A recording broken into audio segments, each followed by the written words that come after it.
Uma lúcida análise sobre os acontecimentos políticos com Henrique Prior.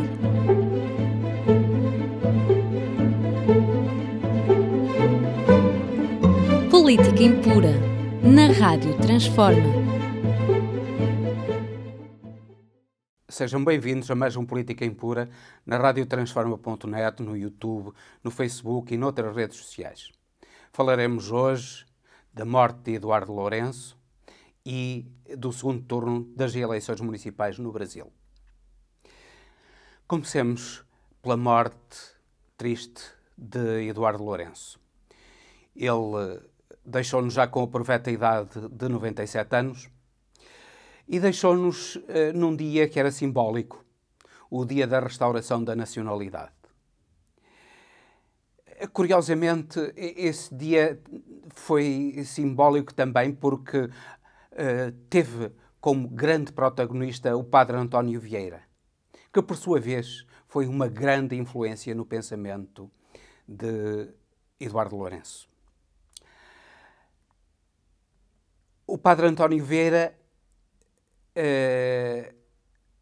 influenciou Eduardo Lourenço, sobretudo, na busca de uma identidade para Portugal e de uma coesão nacional que ao tempo não existia.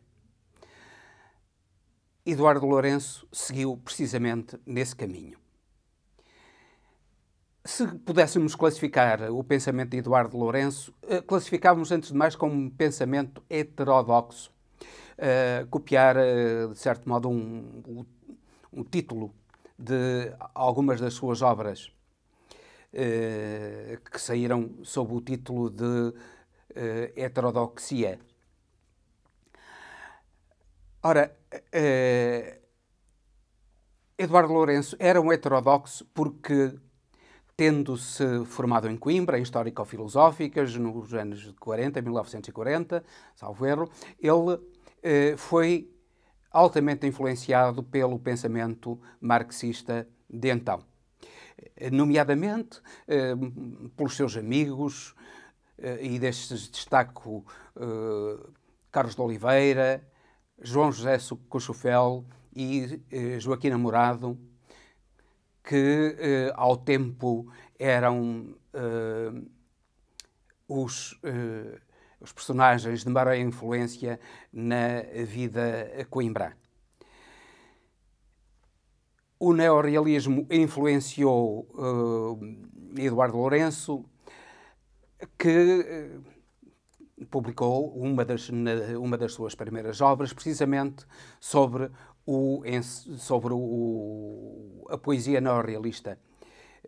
O título da sua obra é Sentido e Forma da Poesia Neorrealista.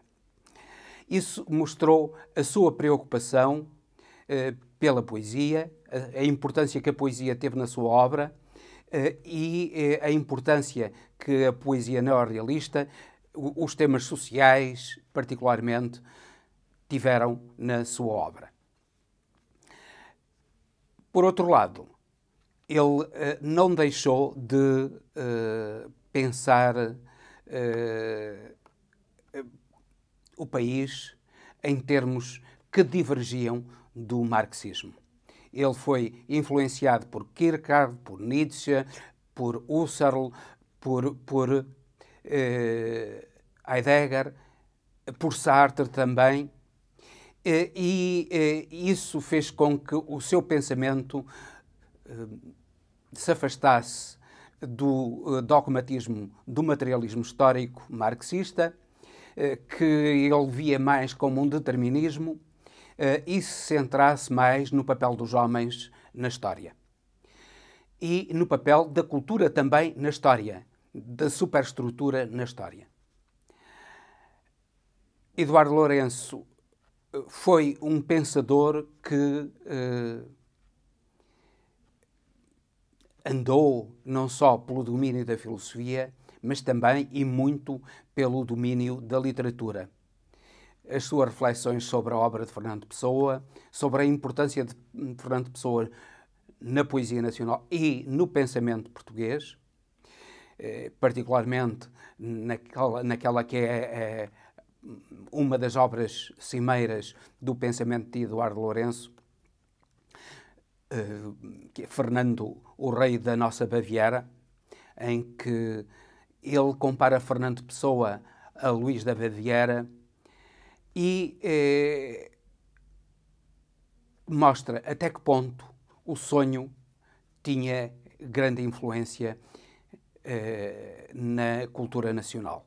E o sonho sentido como um projeto do futuro que, no entanto, Eduardo Lourenço não via, ao contrário, de certo modo, daquilo que sucedeu com Fernando Pessoa, não via num homem, de certo modo, providencial, num homem que fosse uma espécie de Dom Sebastião, como muitos viram até em Salazar, mas via no próprio povo, no trabalho, na capacidade de inovação, na capacidade criativa e de sonhar e de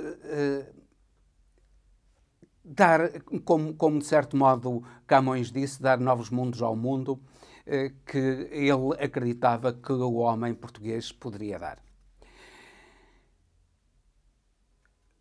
Eduardo Lourenço não foi só um filósofo, não foi só um pensador que refletiu a partir da literatura a filosofia, ele refletiu também noutros temas, como a arte, tem uma obra notável sobre a arte, noutros temas, como a música, tornando-se um pensador verdadeiramente renascentista, na medida em que pensava o homem como um todo e não apenas setorialmente. Eduardo Lourenço é dos homens mais cultos, foi dos homens mais cultos em todo o mundo no século XX e a sua obra vai perdurar e vai influenciar certamente gerações de pensadores que no futuro irão pensar também não só o passado, o presente, mas sobretudo o futuro de Portugal. E na esteira de Eduardo Lourenço, que por sua vez tinha esse pensamento heterodoxo que se fundava muito nas linhas do portuguesismo, nomeadamente em António Vieira, em Quental, em Jaime Cortesão e em António Sérgio, mas ele era também, em certo ponto, um homem estrangeirado, porque o pensamento estrangeiro, a literatura estrangeira, desde Kafka à literatura russa de Dostoiévski, foram elementos essenciais da sua reflexão. Deixa-nos uma obra vasta e profunda, praticamente sem par na história do pensamento português. Esperamos que essa obra tenha continuação. Morreu o homem, a obra permanece e que sejamos dignos de ter continuadores dessa obra. Depois disto, vamos falar então nas eleições municipais no Brasil, no segundo turno das eleições municipais. E aquilo que tem sido assinalado vulgarmente é que quem ganhou as eleições foi o Centrão. Foram os mesmos, digamos assim, foram os mesmos que tinham ganho há muitos anos as eleições, sendo o governo de Bolsonaro uma mudança um pouco exterior à realidade do pensamento conservador brasileiro, que pende mais para o centro-direita do que para a extrema-direita representada em Bolsonaro. Isso é verdade. O PSDB, o MDB, o PSD, os republicanos ganharam as capitais de Estado, tiveram uma votação expressiva e, do modo geral, isso não aconteceu com a esquerda. A esquerda, não sendo derrotada, também não foi propriamente vencedora. A verdade é que a esquerda aumentou em número de votos, estancou em grande parte a hemorragia eleitoral que vinha sofrendo ao longo destes últimos anos, mas não conseguiu vitórias em capitais de Estado de modo significativo. Conseguiu, notavelmente, a vitória em Belém, com um candidato do PSOL, e afirmou-se em São Paulo, embora tendo perdido, mas afirmou a liderança de Guilherme Boulos como o grande líder da esquerda brasileira, que neste momento o PT não tem. O PT não consegue encontrar outro líder além de Lula. Haddad não se afirmou como líder e não aparece outro líder que surja aos olhos do eleitorado como capaz de mobilizar o eleitorado como mobilizou Lula da Silva. Com o PT um pouco à procura de um líder, mas o PSOL com um líder, mas com pouca representatividade a nível nacional, e com um Ciro Gomes, do PDT, que, no fundo, balança entre a direita e a esquerda e que se pretende afirmar essencialmente como projeto pessoal, sem perceber que, afinal de contas, o projeto pessoal nada é sem um projeto político coerente e ele, infelizmente, não tem um projeto político coerente. É pena porque Ciro Gomes é um homem inteligente, o seu PDT ganhou fortaleza no Ceará, um notável triunfo, mas o seu discurso depois das eleições do segundo turno deixou dúvidas a muita gente sobre o seu posicionamento. Esperamos que Ciro Gomes venha a refletir e venha a perceber que ele só tem anticorpos na sociedade e no conjunto do espectro político brasileiro que não lhe permitem ser o líder da esquerda brasileira e que a direita também não aposta nele, obviamente. Sendo assim, ele poderia ter um papel importante se aceitasse estar em segundo lugar, acompanhando um líder forte da esquerda. Mas estas eleições levam, sobretudo, à grande reflexão que é a importância das igrejas no voto eleitoral. É sabido que as igrejas evangélicas, particularmente os neopentecostais, pretendem regular a vida, até a vida íntima dos seus cidadãos. Inclusivamente, há aí uma pastora que veio dizer que até na depilação as mulheres deviam seguir os conselhos da pastora. Mas regulam as saias, regulam o comprimento das saias, regulam o modo de vestir, regulam os comportamentos sexuais das pessoas, não regulam os comportamentos sexuais deles, porque, como se viu no caso da pastora Flor de Lis, afinal de contas, tinha um comportamento sexual repugnante que a levou ao crime de homicídio que está indiciado do seu marido, que tinha sido, aliás, seu filho adotado. Por outro lado, eles fundam toda a sua doutrina na defesa da família. E é um caso para perguntar que família é que eles defendem. Do Edir Macedo, que já teve várias mulheres, do Silas Malafaia, que já teve várias mulheres, do Jair Bolsonaro, que já teve várias mulheres, ou a família dessa pastora Flor de Lis, que assassinou o marido. Afinal de contas, relativamente ao Edir Macedo, ao Silas Malafaia, ao Bolsonaro, todas as mulheres estão bem economicamente. Aí eles sabem muito bem como conservar o apoio daquilo que eles dizem que é a família, mas que na realidade são os seus interesses, são os seus negócios. As igrejas têm-se mostrado como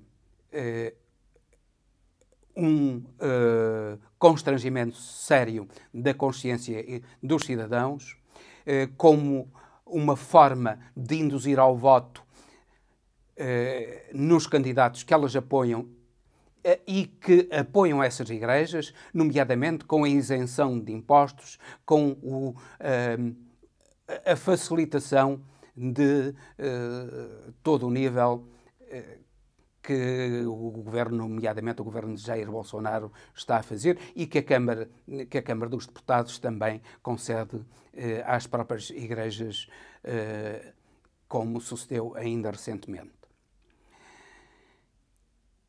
É importante estudar-se aprofundadamente até que ponto as igrejas regulam a vida das pessoas e até que ponto a mentira, nomeadamente mentiras sobre comportamentos das pessoas de esquerda, sobre a ligação de pessoas da esquerda até ao comunismo, quando na realidade essas pessoas não têm nada a ver com o comunismo, mas o papão do comunismo é agitado como instrumento de luta política e, sobretudo, instrumento de defesa dos seus interesses, que, no fundo, são interesses pessoais, de acumularem riqueza, como acumula Edir Macedo, como acumula Silas Malafaia e outros pastores brasileiros, que fazem drenar para as suas igrejas a riqueza de grande parte da população brasileira.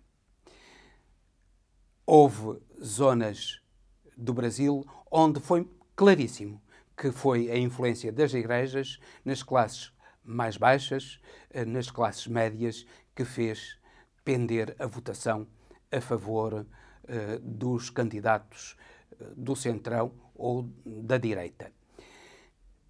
Essa influência tem de ser estudada e combatida, nomeadamente no que toca às igrejas neopentecostais, que, no fundo, são os grandes inimigos do Brasil do futuro.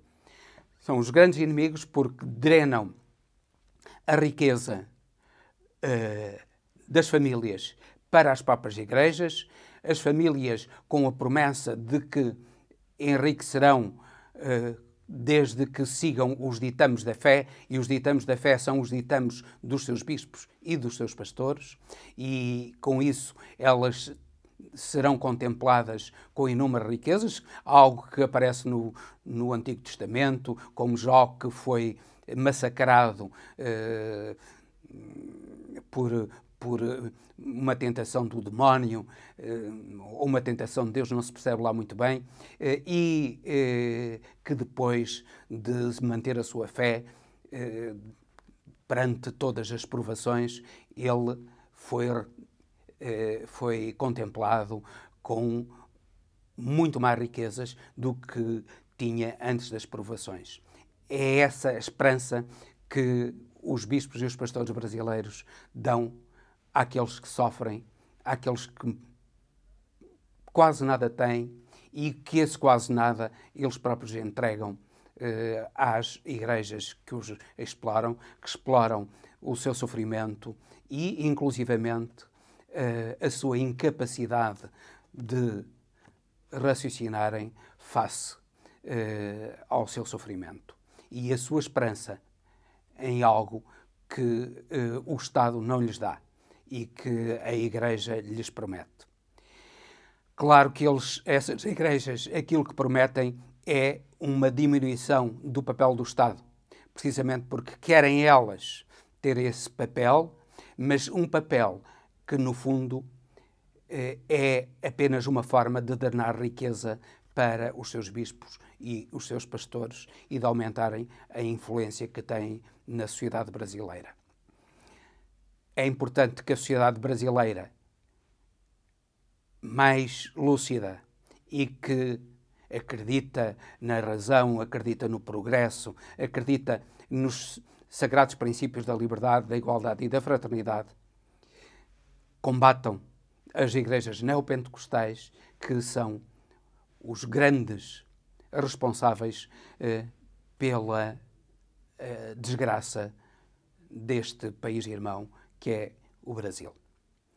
E com isto despeço-me até ao próximo Política Impura, pedindo-lhes que subscrevam o canal no YouTube, o canal da radiotransforma.net, e que partilhem, coloquem gostos neste programa, a fim de que ele atinja os seus objetivos de reflexão e debate.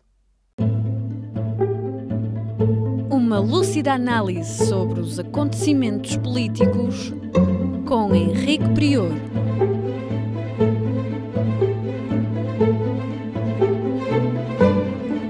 Política Impura, na Rádio Transforma.